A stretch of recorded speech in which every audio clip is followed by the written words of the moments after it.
Disney has a lot of iconic original movies. High School Musical, Camp Rock, The Descendants. This is not one of those, but I enjoyed this movie. This movie is different from the others because it doesn't have any musical numbers. I forgot Disney can make those. So what is this movie about if there's no spontaneous musical numbers? Well, I'll explain. Did you enjoy the hit British TV show Merlin as a kid? Well, this movie is nothing like that show, but it is about King Arthur, so they're vaguely related. I remember loving this movie. It has women with swords, and that is my favourite genre. Give a woman a sword, and it makes any movie that is a 1 star into a 5 star. The only other type of media ties with is women with bows. The movie starts when Ali had a dream of people fighting on a beach whilst on horseback. The dream ends when she falls out of bed. Ali and her family have just moved to an undisclosed suburban town somewhere in America. At no point during the movie do they say where they are. The book this movie is based on is set in Minnesota, and the movie was filmed in New Zealand, so I gathered that her family live somewhere on planet. They're somewhere in America by the accent. Ali's parents are obsessed with King Arthur. Their entire house is filled with books about him. I wouldn't be surprised if they had tattoos of him. If they had a son, they would have named him Arthur, but they don't. They have Ali. Ali is starting at Avalon High. On her morning run, she bumps into Will. Will is the quarterback of the school football team. I've watched so many American high school shows in my life. I still don't really know what that role entails. At school, Will stops his stepbrother Marco from bullying someone. This is where Will introduces Ali to his girlfriend called Jen and his best friend called Lance. And if you know anything about the story of King Arthur, you know where this whole situation is going. Moving on, they all head to their first class of the day, which is European history. They are learning about King Arthur from a book that Ali's parents wrote. They're all put into pairs to write about particular things that happened in King Arthur times. Ali gets paired with this kid that Marco was bullying that sits next to her. He's called Miles. Miles and Ali are told to write about the Order of the Bear. Ali is now chilling at home when she receives a knock at the door. She opens the door to reveal Miles, who has invited himself over to her house to get started on the project. Miles and Ali search the entire house for any book that mentions the Order of the Bear, but they could not find one. I would like it noted in this scene, they looked in about 3 books. They did not try very hard. They go and ask Ali's parents about the Order of the Bear. They both give each other a weird look. Ali's mum then goes to go and get a book from a bookshelf behind a bookshelf where they were hiding this book because it's like really rare and precious. They specify how old and important this book is. I'm pretty sure when you touch a book that old, you're meant to be wearing gloves when you touch them to avoid getting oils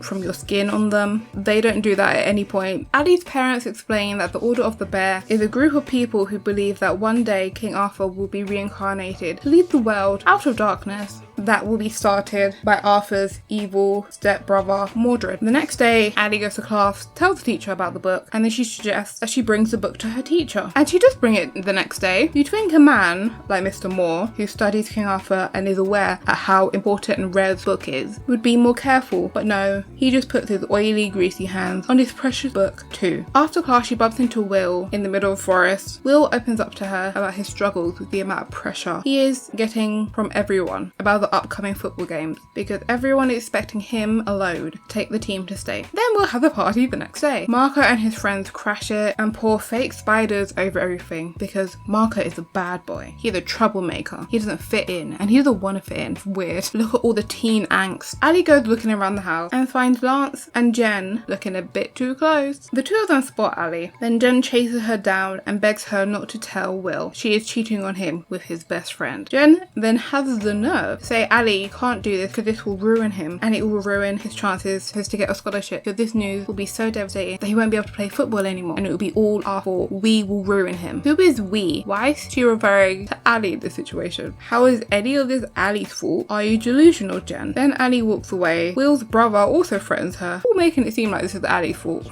Maybe don't cheat on someone. You'd think after Jen and Lance has been caught by Ali that they'd be a bit more careful, but no. The next day at a football game, Lance is too busy looking at Jen and gets distracted, leading to Will getting hit by a player from the other team, resulting in Will's team losing the game. So they only have one more shot to get into state. I don't know what any of that means, but they kept saying how important it is to get to state. And in case you are unaware, of the story of King Arthur. In the story, Lancelot is a knight at the Round Table, and Guinevere is the queen to King Arthur. Lancelot and Guinevere have an affair, and it breaks King Arthur. So these two aren't even original in their betrayal. On the same night, Miles goes to Ali's house to tell her he can see into the future, and they have to go find the secret page in the Order of the Bear book. When Miles reveals he has psychic powers, he tries to act like he doesn't want to tell Ali. Then why did you go to her house? You could have just stayed home. This is all meant to be a secret that he has psychic powers. I don't think he's doing a good job at keeping a secret. The first time he met Ali, he told her, no, actually he screamed at her that she needed to tie her shoes. And the shoes he was referring to were the ones in the future when she was at track practice. That was not the only instance of him using his psychic powers blatantly. When he was at her house, he got her an ice packet for an injury that was caused by him getting the ice packet. And when Ali found out about Jen and Lance, knew too. Who told him? He was not hiding his psychic powers. Anyone with 2 brain cells would have put this all together. Apparently Ali doesn't have 2 brain cells. After finding the new page in the Order of the Bear, they confide in Ali's parents, who reveal the entire reason that they moved to said undisclosed town is because of the King Arthur legend. Ali concludes that Will King Arthur, his stepbrother, is the evil Mordred, and that Miles must be Merlin. When they read the hidden page, they discover that Arthur shall return on the night of an eclipse and a meteor shower, which Ali points out that will happen on the night of the big football game. In this movie, they say an eclipse and a meteor shower only happen once every 1,000 years, but I looked it up and it's way more common than that. Apparently one happened last year. It also doesn't specify which type of eclipse. There's solar and there's lunar. It just says an eclipse reincarnates King Arthur. Apparently he's not picky about when he comes back. Then we move on to the next day. This has been a very eventful 2 weeks. Apparently Ali just got here and she's really jumped headfirst into a lot of drama. People's relationship, reincarnations, a murder plot. There's a lot happening around her. Next day in Mr. Moore's class, Will is caught with a cheat sheet on the bottom of his shoe, which Ali thinks Marco planted on him. Miles and Ali, and then they go to the next class. Miles and Ali are partners in science. Then Miles has a vision of an experiment in the room exploding, and he thinks it's going to be Will's experiment. So he tries to stop it, but it turns out the experiment that's going to explode is his and Ali's. After Marco warns them about meddling in things that don't concern them. This confirms to Ali and Miles their suspicions that he is Mordred. And later that same night, after Will gets accused of cheating and everyone is turning against him because they think he is cheating, like all the basketball, the wrong sport, all the football players turn against him because they think he's a cheater. When Will's about to head to the big game, he catches Jen and Lance kissing in Lance's car. Then he leaves. Ali sees all of this going down. Ali chases down Will, and just as she finds him, she gets pushed down a hill by a person wearing a black hoodie. Like this is an episode of Pretty Little Liars. Will goes to check if Ali's okay after dropping down a hill, which is like a nice thing to do. She then tells him he is the reincarnation of King Arthur. If someone told me this after they just dropped down a hill, I would assume they had a head injury after they told me I'm a king, but Will just assumes that she's speaking in metaphor, so he gets up and goes back to the football game. Just as Will starts to play, surprise surprise, the eclipse and the meteor shower begin, and then Will gets tackled to the ground because one of his teammates intentionally didn't defend him because he's mad that Will was late. Will and Lance have a conversation about everything in the locker room. Will says he doesn't even care about Lance and Jen getting together because him and Jen have been growing apart for a while now. Then why did you run away? He was rightfully upset, but if you didn't care, why did you put your entire scholarship and your chance of getting college on the line if you didn't care? This interaction was so confusing. All the players head back to the field, but Will realizes he left his helmet, so he goes back for it, but he never comes back. Then Miles and Ali go to look for him. Miles has a vision of Will getting dragged into a theatre room. Miles and Ali go to the theatre and they find Marco on the floor outside looking horribly injured. He tells them to go save Will, who is inside the theatre. They go inside and find Will also injured. This is when Will says Marco was actually trying to save him from Mr. Moore. Then the lights turn on, revealing Mr. Moore sitting in the audience of the theatre, and then he tells them that he is actually Mordred. I found this so funny because that means Mr. Moore dragged Will in there, beat him up, and then he stopped attacking Will, turned off all the light, went, sat down in the audience, waited